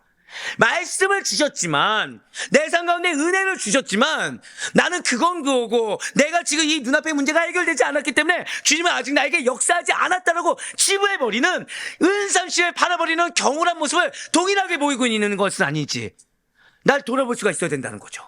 내 가정에 대한 약속을 주셨어요. 그러면은 이 가정 자체를 하나님의 눈으로 봐야 되는데, 나의 사업장 자체를 하나님의 눈으로 봐야 되는데 여전히 인간적인 눈으로 보느나 인간적인 눈의 판단 가치를 가지고 평가절하하고 계산하며 어려워하고 있는 것은 아닌지 그래서 궁극적으로 나는 내 마음이 어렵고 내가 상처받는 것 같지만 누구에게 상처를 주고 있어요? 말씀을 주신 예수님을 믿지 않는, 즉 예수님의 마음에 상처를 주고 있는 것은 아닌지 돌아볼 수가 있어야 된다는 거죠. 저다 고백하실게요. 삶의 작은 영역에서도 그걸 기억하셔야 돼요. 삶의 작은 영역에서조차도 주님을 경외하고 그리스도에 대한 믿음을 증명할 수 있는 여러분과 제가 되길 간절히 소망합니다. 나의 의심이 은삼십이라 생각해야 돼요. 나는 의심할 수 있다고 여길 수 있겠죠. 여러분들 놀라운 사실은 고대 근동사를 보고 당시에 로마의 어떤 문헌이나 이런 걸 보잖아요. 자, 유대인들이 예수님을 배척하는데 주저함이 있었을까요? 없었을까요? 주저함이 없었어요. 그 중에는 예수님께 은혜를 받은 자들이 있었겠습니까? 없었겠습니까? 허다했다는 거죠. 예수의 가르침을 듣던 자들이 없었던 게 아니에요. 있었습니다. 은혜를 받았습니다. 하지만 그들이 손바닥 뒤집는 데 있어서 주저함이 없었고요. 그리고 그들이 예수님을 배척하는데 배은망덕한 행동을 하는 데 있어서 주저함이 없었다는 거예요. 오늘날 우리 역시 마찬가지입니다. 나를 과대평가해서는 안 돼요. 제가 여러분들에게 항상 드린 말씀 있죠. 저는 커피 한 잔에 예수님을 팔 수 있는 존재다. 실제 그렇습니다. 실제로. 이게 그때 한번 농담 삼아서 말씀드렸잖아요. 식혜 얘기하면서 타협하고 싶다고. 식혜. 자, 식혜 먹는 거 어떻게 금식에 있어서 괜찮을까 안 괜찮을까요? 어떻게 생각하십니까? 식혜 정도인데 뭐 이미 들었으니까 뭐 답할 수 없겠죠. 여러분들 그러하셔야 됩니다. 내 마음이 거리낌이 있으면 하면 안 됩니다. 내 마음에 주저함이 조금이라도 있잖아요. 하면 안 돼요. 여러분들 걱정거리 있죠. 걱정. 자, 걱정은 긍정적이고 선합니까? 아니면 거리낌입니까? 거리낌이죠. 내 마음에 걱정거리가 있다고 한다면 이걸 빨리 제거하셔야 돼요. 빨리. 이게 불신앙입니다. 이 걱정거리를 할 만한 타당한 이유를 찾지 마세요. 이 세상은 평생토록 걱정거리입니다. 자, 저는 우리 아데포의 교회 여러분 걱정이 많을까요? 기대가 많을까요? 믿음대로 될지어다. 여러분들 어떻게 들으실지 모르겠지만 매일 새벽마다 하나님께 고백하는 게 있어요. 주님, 저는 도저히 자격이 안 됩니다. 와, 어떻게 제가 담임을 합니까? 전 자격이 안 됩니다. 저는. 근데 하나님은 뭐라고 하실까요? 교만한 자라고 하시는 거죠. 자, 왜일까요? 자, 여러분들, 제가 주님 앞에 주님, 저는 담임할 자격이 안 됩니다. 어떻게 겸손하게 들리십니까? 교만하게 들리십니까? 한번 고백하실게요. 하나님은 마음을 감찰하십니다. 입술로는 겸손인데 마음 가운데 뭐가 있어요? 좀 더 쉽게 하고 싶습니다. 좀 더 시험시험 가고 싶습니다. 이거 너무 빠릅니다. 그러니까 뭐라고 고백하는 거예요? 거룩하게 고백하는 척을 하는 거죠. 근데 하나님은 알고 계시다는 거예요. 그때 필요한 건 뭡니까? 회개가 필요한 거죠. 여러분들 십자가를 두려워해서는 안 됩니다. 아니, 두려울 수 있어요. 하지만 솔직하게 인정해야 되고 여러분들 마음 가운데 거리낌을 인정하려고 하면 안 됩니다. 이 거리낌을 빨리 버려야 돼요. 거리낌을 빨리 버리고 인정은 누가 앞에 해야 돼요? 하나님 앞에. 주님, 솔직히 내가 이게 싫습니다. 주님, 솔직히 이거 내가 지금 걱정돼가지고 의심이 계속 듭니다. 주여, 나를 용서하여 주세요. 내가 지금 믿음이 없습니다. 나를 용서하여 주시고 다시 한 번 더 하나님의 약속의 말씀 믿는 믿음을 더하여 주시옵소서. 여러분들, 금요철의 기도회가 왜 있는 것 같습니까? 금요철의 기도회가 왜 있는 것 같으세요? 그냥 원래 해왔으니까. 자, 예전에 7, 80년대는 금요철의 기도회를 몇 시까지 했죠? 토요일까지 넘어갔죠. 의미가 있어요. 의미가 있어요. 왜 토요일까지 넘어가서 철야 기도회를 했을까요? 철야 기도회. 여러분들 혹시 이거 못 들으셨습니까? 철야 기도회 왜 했을까요? 제가 그 충현에서 좋았던 거는, 충현은 아침이란다. 큰일 날 뻔했네요. 저녁 7시에 금초를 시작합니다. 그래서 9시에 끝났어요. 지금도 그런가요? 지금도? 9시에 끝나요. 그 다음에 기도원으로 갑니다. 기도 가는 차량이 있어요. 거기서 진짜 철야답게 하는 거죠. 거기서 뜨겁게. 그게 너무 좋았어요. 그게 물론 그 다음에 저는 또 일정이 있었지만 누구 덕분에 서울역으로 뛰어가야 되죠. 다른 분들 이제 자러 가는 시간에 전 서울역 가서 뭐 해야 돼요? 남들 자는 그 눈 졸린 눈을 비고 전도를 해야 되죠. 네. 자, 어쨌든 자, 왜일까요? 왜? 하나님께 부르짖음으로 한 주를 마무리 짓는 겁니다.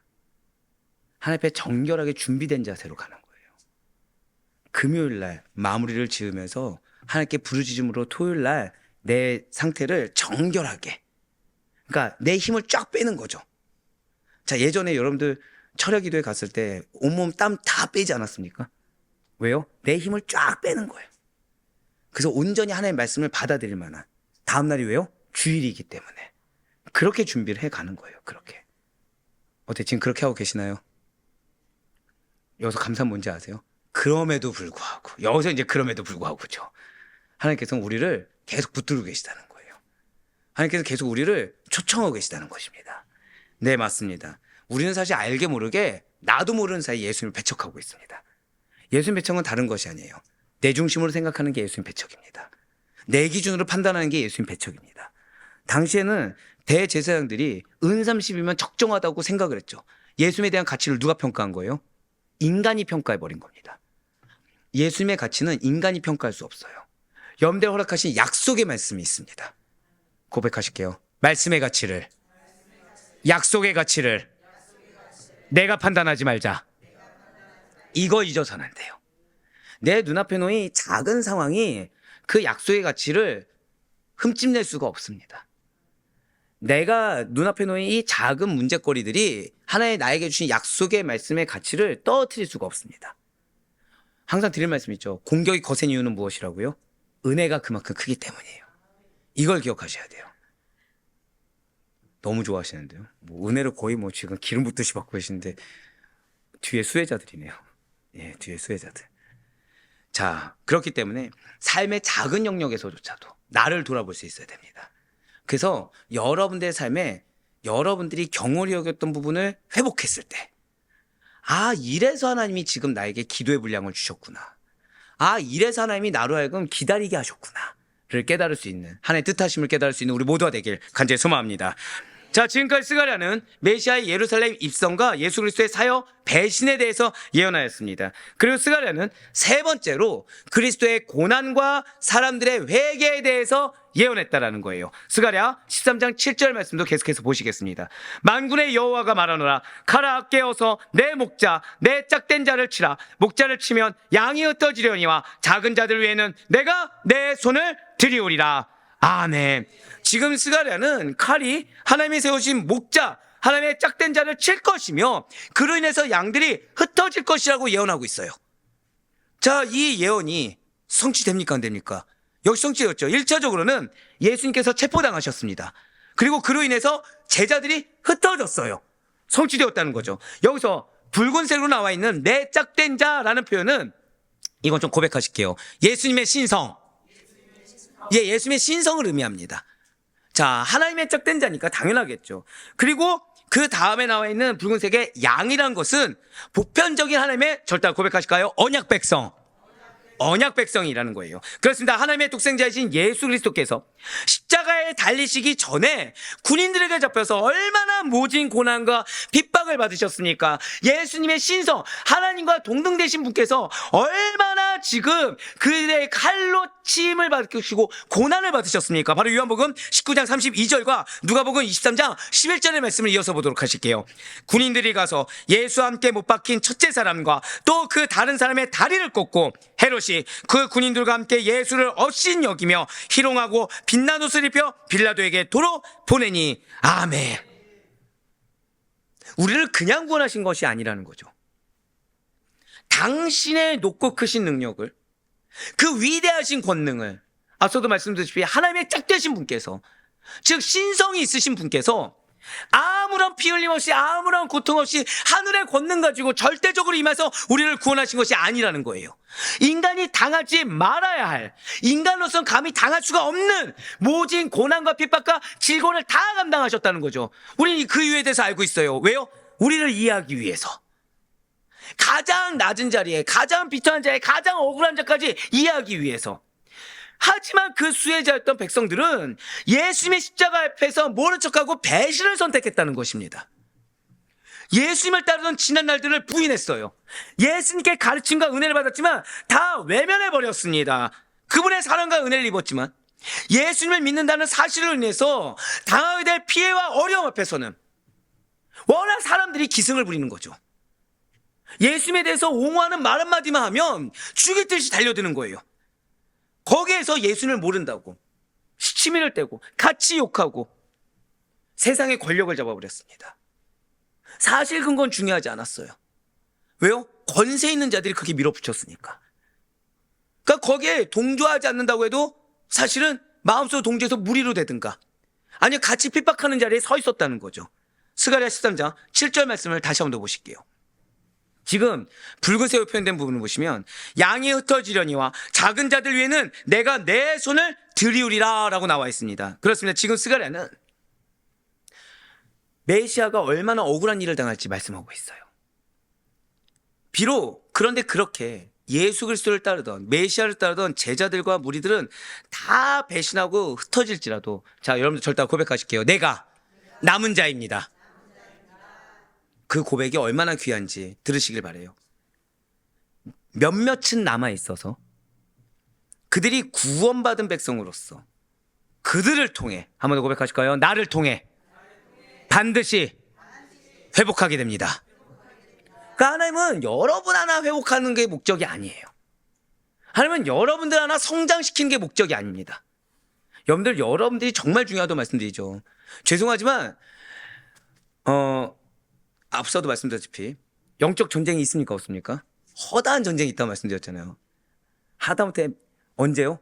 매일같이. 근데 여기서 가장 무서운 게 있어요. 가장 무서운 게 있어요. 바로 이 남은 자 사상입니다. 남은 자 사상. 자, 저에게 붙여준 양이 몇 명입니까? 한 명입니까? 여러 명입니까? 여러 명이죠. 문제는 누구에게 달렸어요? 하나님께 달렸죠. 감사해요. 이렇게 말하고 싶지만 우리 권사님 말씀대로 저에게 붙여준 양이라는 거죠. 맞아요. 여러분들의 가정은 하나님의 가정입니다. 하나님 반드시 책임지십니다. 근데 중요한 건 누굴 통해서? 절 통해서요, 갑자기. 갑자기. 이렇게 회피하나요? 절대 고백하실게요. 나를 통해서. 맞아요. 나를 통해서요. 나를 통해서요. 그러니까 여러분들이 너무 중요한 거죠. 여러분들 통해서 반드시 회복할 날이 올 거라는 거예요. 즉 여러분들은 죄송하지만 항상 믿음 위에 굳건히 서 있어야 됩니다.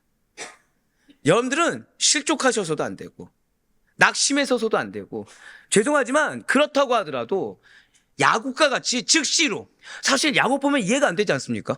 방금 전에 하나님을 찬양했어요. 그 다음에 바로 뭐예요? 자, 여러분들 부흥회를 한번 경험해 보셨죠? 부흥회에서 막 뜨겁습니다. 나가자마자 갑자기 인간적으로 막 뭔가 하십니까? 아니면 나갔을 때도 홀리 하십니까? 나가서도 우리가 홀리 하잖아요. 은혜가 충만하잖아요. 나가서도. 근데 야곱은 어땠던 거예요? 부흥에서 은혜 받자마자 내 것을 이렇게 취한 거죠. 부흥에서 은혜 받자마자 갑자기 라헬과 요셉을 뒤로 쫙 숨기는 그런 모습을 보인 거죠. 자, 그런데 그 모습이 우리라는 거예요. 그 모습이 우리입니다. 근데 우린 그래서는 안 된다는 거예요. 우린 그래서는 안 된다는 거예요. 왜요? 하나님이 예수 그리스도를 따르던 제자들과 무리들이 다 배신하고 흩어진다고 하더라도 남은 자들을 통해서 회복을 명하시고 그들을 통해서 복음이 전파되게 하셨던 것처럼 자, 우리 한번 고백하실게요. 모든 것을 가르쳐 지키게 하라. 자, 이게 뭘까요? 2025년도 표어입니다. 예, 요즘 많이 물어보셔가지고 저한테 마태복음 28장 20절 말씀이거든요. 자, 누가 가르쳐줘? 누가 가르쳐야 되죠? 갑자기 또 여기서 예수님 우리가 가르쳐야 됩니다. 우리 권사님이 지금 저를 많이 도와주고 계세요. 지금 우리의 모습이 이렇다라고 지금 계속해서 보여주고 계십니다. 네, 내가 가르쳐서 지키게 해야 되죠. 그러기 위해서 누가 먼저 본이 돼야 됩니까? 또 예수님이 고백하실게요. 내가 본이 되어야 합니다. 내가 본이 되어야 돼요. 내가 본이 되어야 됩니다. 내가 본이 되어야 되고 그런 나의 모습을 통해서 중요한 것은 자, 가르치는 것까지 했습니다. 근데 그 다음 말이 뭐였죠? 지키게 하라. 자, 한번 고백하실게요. 나에게 허다한 제자가 있습니다. 여러분들이, 자, 저는 항상 드리는 말씀 있지만 많은 분들 새 가족으로 맞이하는 걸 원치 않습니다.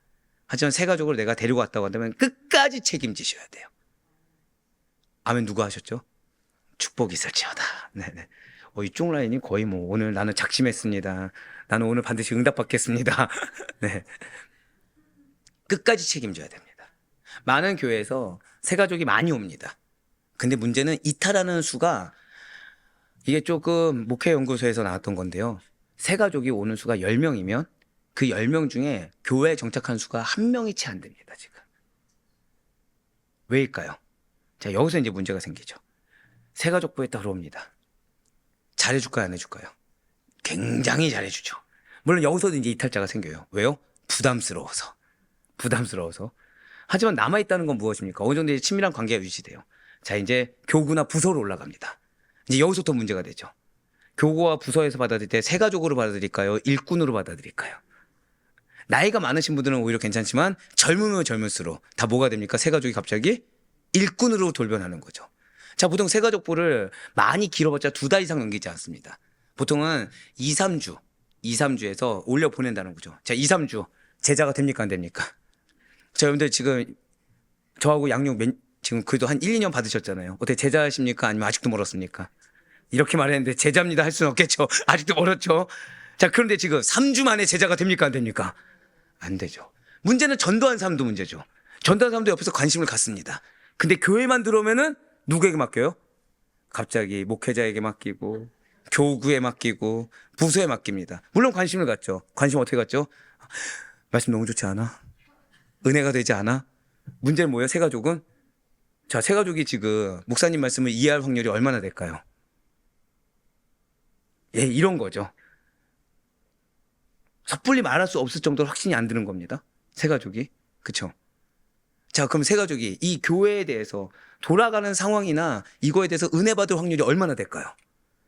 죄송하지만 새 가족 입장에서 교회는 시험거리 천지입니다. 이해가 안 되는 거 천지이기 때문에. 하나님을 만나기 전에, 그럼 그 하나님 누굴 통해서 만나야 되죠? 저를 다 고백하실게요. 나를 통해 만나야 되는 거예요. 나를 통해 만나야 되는 거예요. 여러분들이 남은 자입니다. 여러분들 통해 여러분들의 가족은 예수를 만나게 되는 거고요. 여러분들 통해 여러분들의 자녀는 예수님을 만나게 되는 거예요. 나를 통해 만나는 겁니다. 나를 통해. 그래서 내가 연약하면 연약할수록 오히려 멀어지는 속도는 빨라지는 거예요. 내가 본의 안 되면 안 될수록 멀어지는 속도는 빨라지는 겁니다. 예, 맞습니다. 지금 스가랴는 바로 그걸 예언했어요. 남은 자들로 인해 회복할 날이 반드시 올 것이다. 흩어지는 거 이상하게 여기지 마라. 그리고 너희들이 성전을 재건할 때 너희 옆에 동역자가 너희를 버리고 떠나는 거 이상하게 여기지 마라. 왜? 하나님은 무리를 통해서 일하는 것이 아니라, 저따 고백하실게요. 제자를 통해, 남은 자를 통해. 맞아요. 제자를 통해, 남은 자를 통해 일하시는 것이기 때문에 여러분들 한 명 한 명이 중요한 거예요.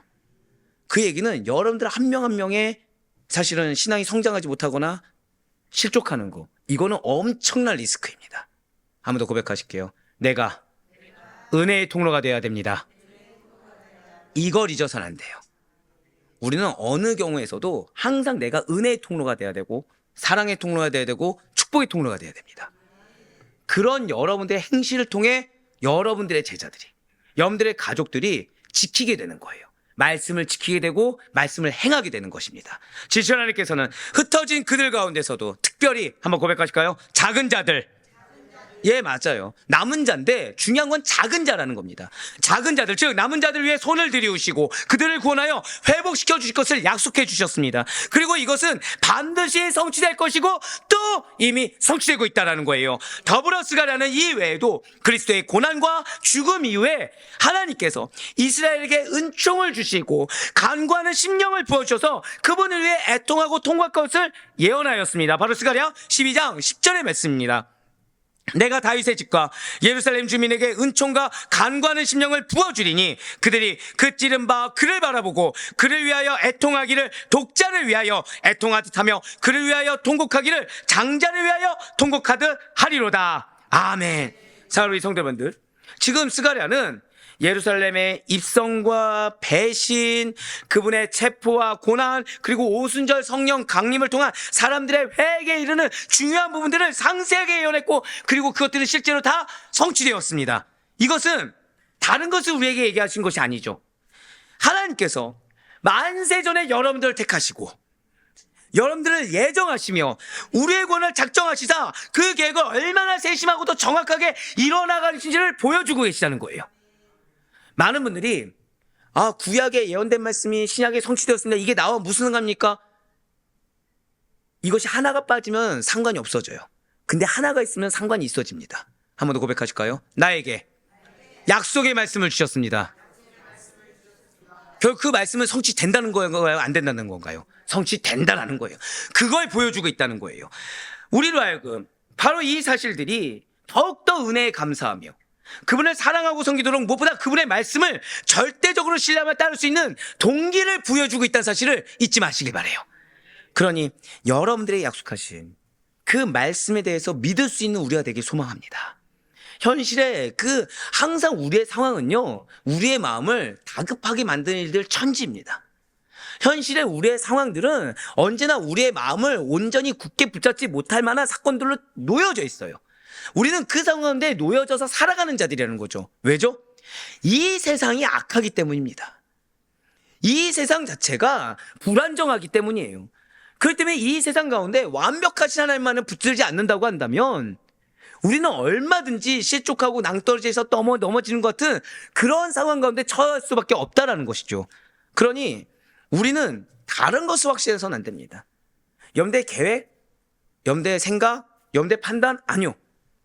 말씀, 주어진 말씀은 반드시 성취됨을 확신하시고 그 약속의 말씀을 따라 행하시고 이룰 수 있는 우리 모두가 되길 간절히 소망합니다.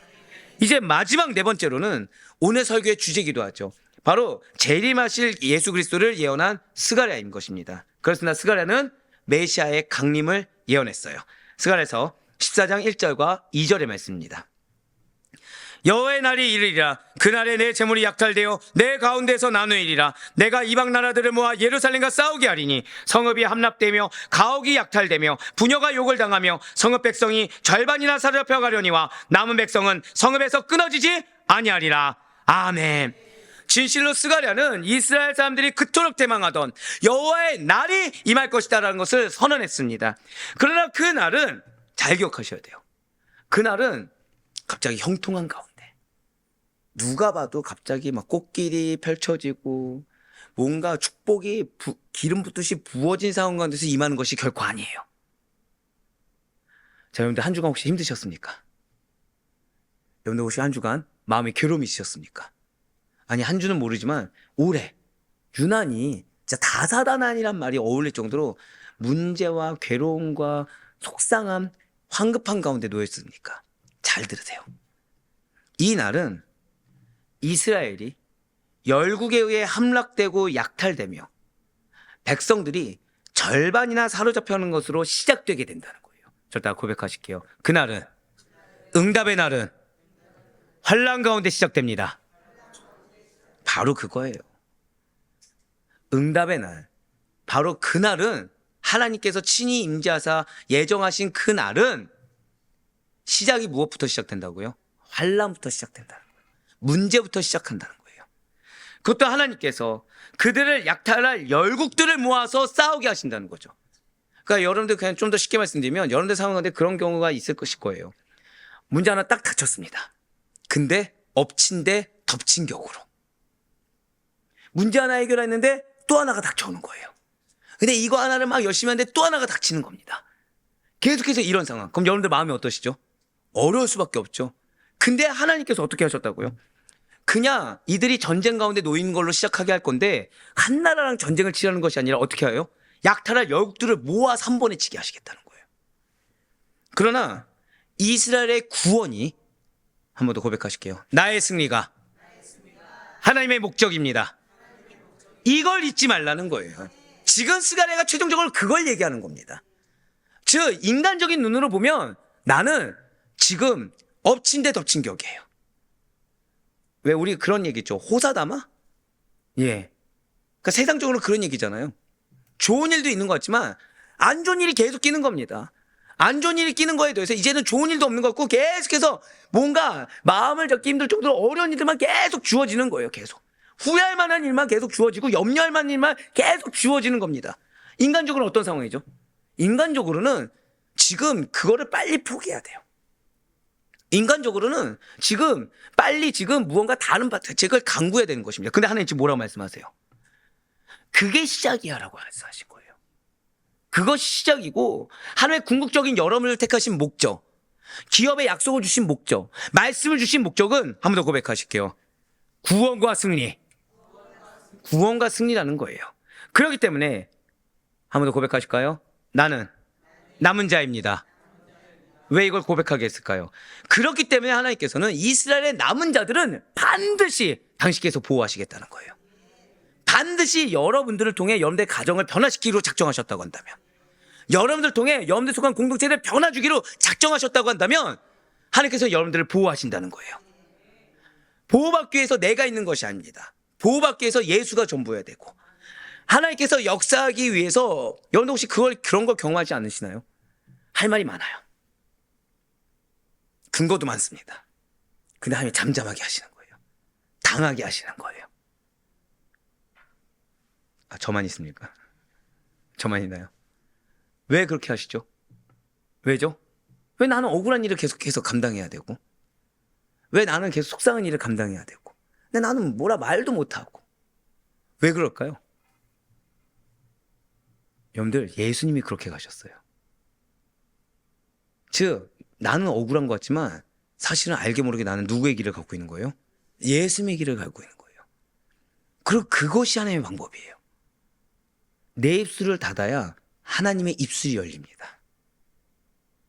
내 손길을 멈춰야 하나님의 손길이 역사합니다. 그분의 손길, 그분의 입술, 무엇을 증명하죠? 하나님의 권능이에요.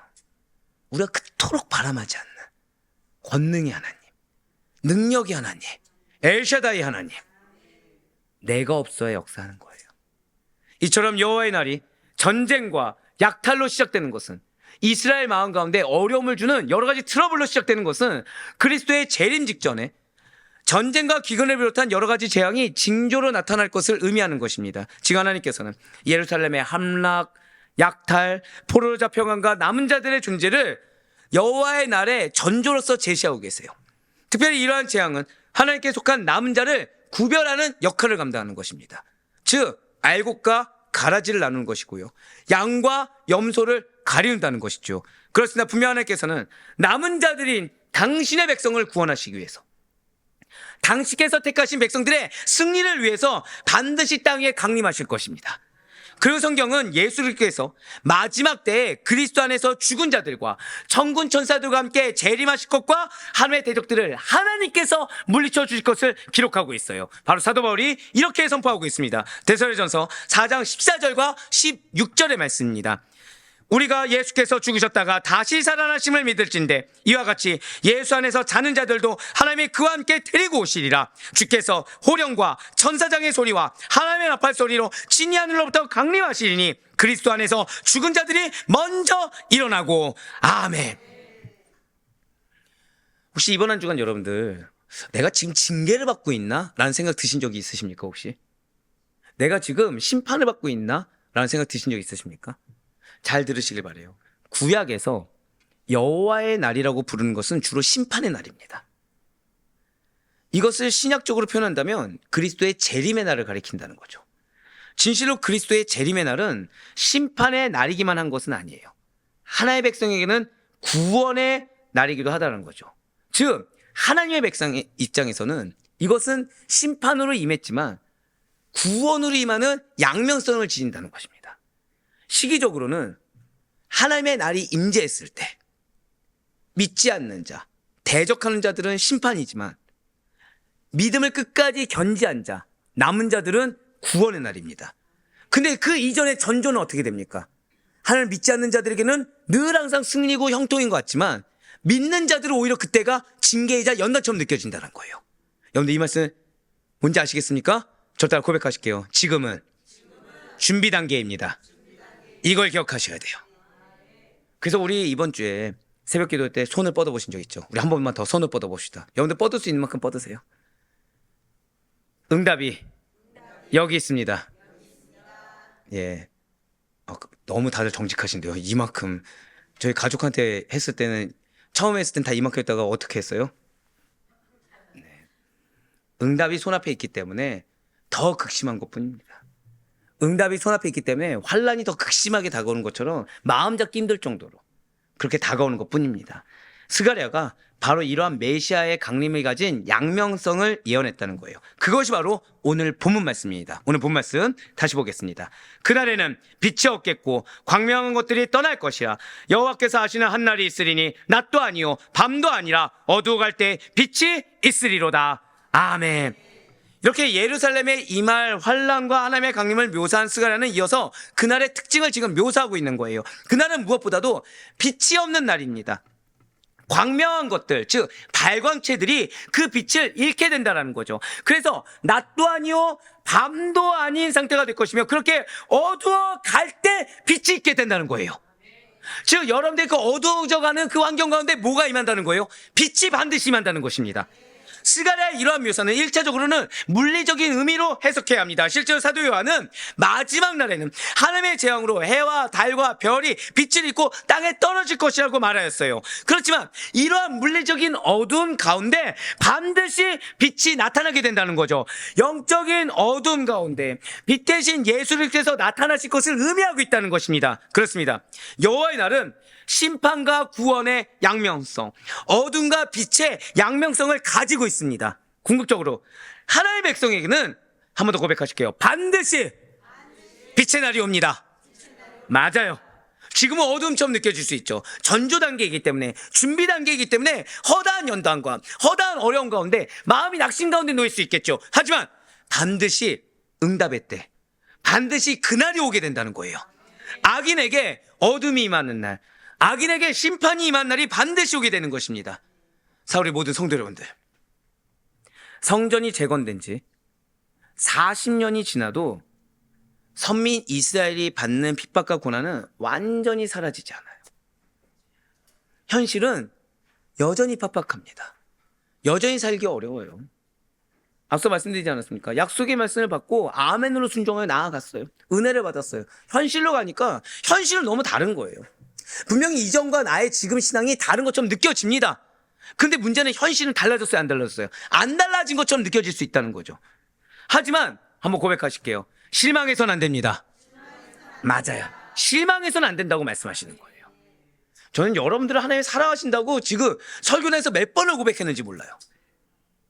이게 제가 설교단에서 하나님 여러분들 사랑하십니다, 이 말만 하고 내려와도 부족할 정도로 사랑하세요. 왜냐하면 가만 안 내버려 두십니다. 여러분들이 아니라 저를, 말씀을 통해서 여러분들의 사랑을 묻어나오게 하신다는 거예요. 어때요? 여러분들 하나님의 사랑이 느껴지십니까? 감사해요. 살려주셨네요. 뭘 표현해도 부족함이 있어요. 근데 왜 느끼냐면, 여러분들 제가 그래도 짧지 않은 목회 기간인데 이 정도로 실제가 되는 메시지를 허락하신다? 있을 수 없는 일입니다. 제가 봤을 때는. 근데 여러분의 마음판까지 아시고 환경까지 아시다 말씀을 계속해서 주고 계시다는 거예요. 왜요? 실망하지 말라는 거예요. 말씀이 능력인 걸 머리로 알고 있으면서, 하나님의 약속은 반드시 성취되는 걸 머리로 알고 있으면서 왜 현실로만 가면 이것이 낙심이 되느냐고 말씀하고 계시다는 거죠. 근데 중요한 거는, 자, 믿음 없는 우리의 모습이죠. 근데 야곱의 예를 통해서 지금 하나님은 야곱을 질책하셨습니까? 위로하셨습니까? 위로하고 만나주셨어요. 왜요? 한 번 더 고백하실게요. 내가 야곱입니다. 그렇게 위로하시겠다는 거예요. 은혜를 받고 현실만 가면, 가정이 됐든 직장이 됐든 한숨만 나오는 나의 모습을 아셔서, 근데 그 한숨이 결국 나의 믿음 없음을 증명하는 것인데, 그걸 질책하지 않은 것이 아니라 다시 한 번 더 위로하고 계시다는 거죠. 한 번 더 고백하실게요. 실망하지 마라. 그게 하나님의 음성인 줄 듣기를 간절히 소망합니다. 예, 맞습니다. 왜입니까? 모든 기회가 사라진 것이 아니라는 거예요. 주님께서 다시 오신다는 것은 그리스도를 믿는 성도들로 하여금, 지금 여러분과 저로 하여금, 한 번 더 고백하실게요. 영적으로 깨어있으라. 실망하지 않아야 영적으로 깨어있을 수 있어요. 실망하면 내 마음에 위로받는 것이 전부가 되지만 실망하지 않고 다시 한번 하나님의 말씀을 붙잡는다고 한다면 영적으로 깨어있게 됩니다. 마치 야곱이 영적인 안목이 트여서 하나님의 사자가 누구인지 지금 이 상황이 무엇인지 분별할 수 있었던 것처럼 여러분들 둘러싼 하나님의 사랑을 느끼길 간절히 소망합니다. 여러분들 향해 하나님께서 무엇을 바라시고 무엇을 이루길 원하시며 무엇을 성취하길 원하시는지 그 뜻하심과 마음을 받길 바래요. 왜요?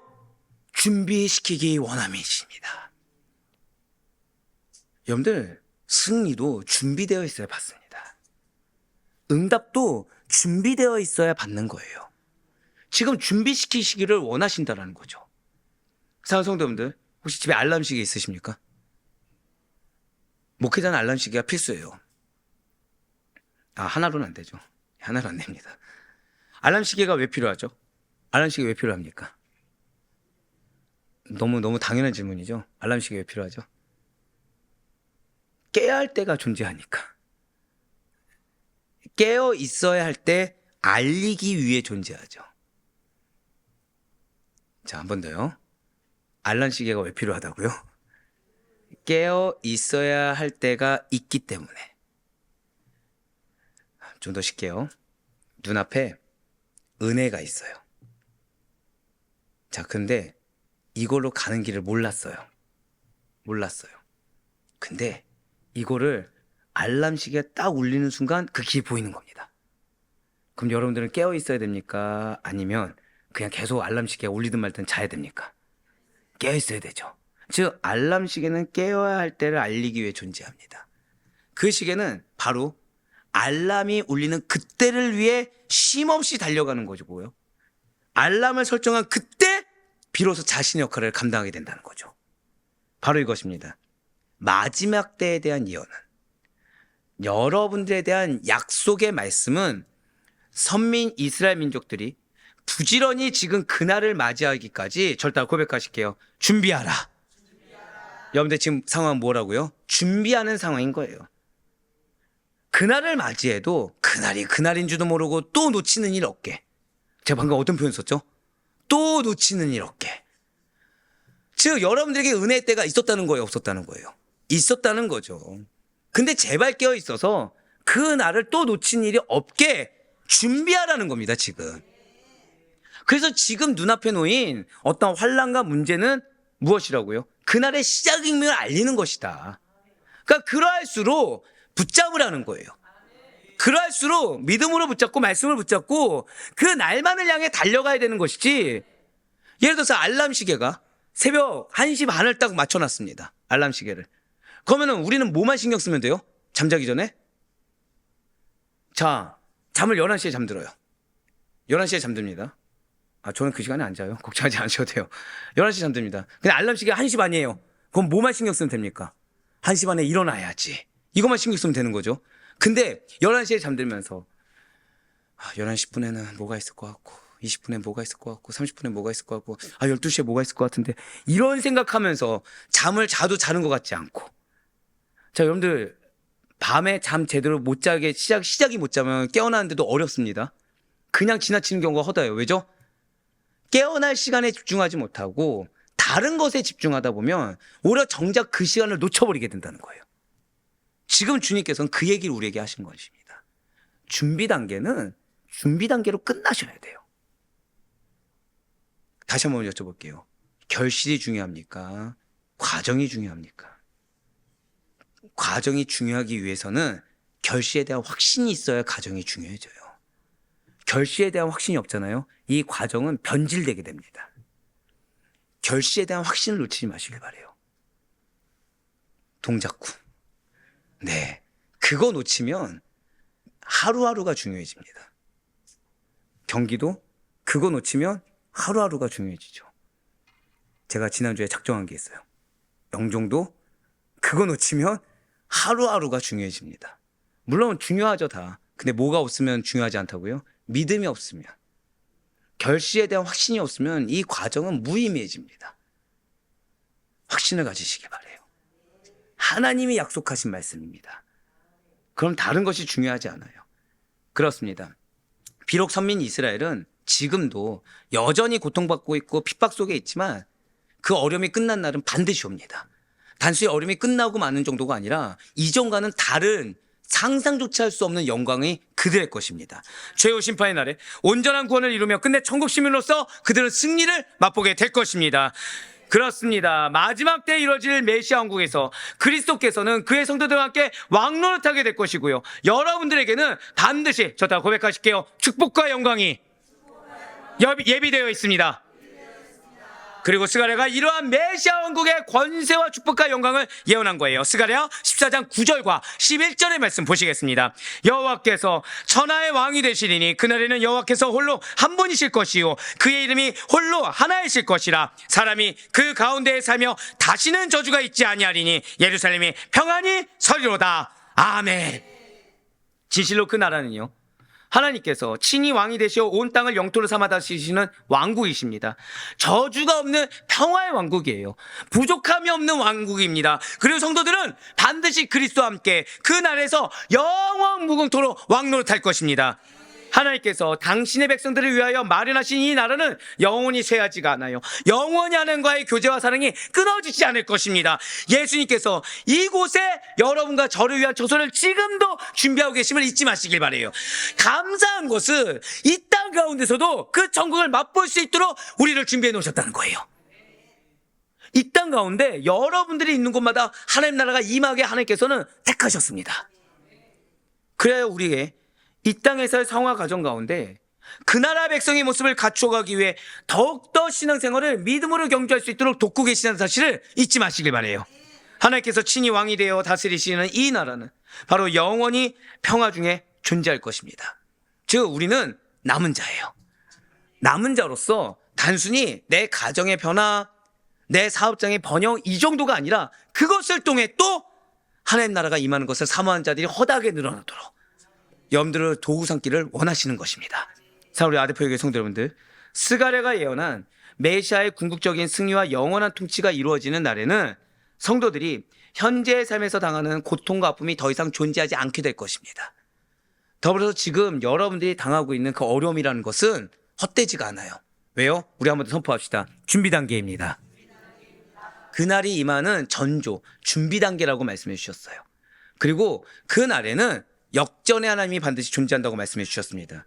오히려 슬픔과 고난 가운데 어려운 가운데 있는 자들은 영광과 승리의 열매를 맛보게 될 것이고, 그리고 그날 오히려 득세하고 그날 오히려 더 기쁨 가운데 준비하지 못했던 자들은 오히려 심판의 날이 그들에게 말 그대로 심판이 되게 될 것입니다.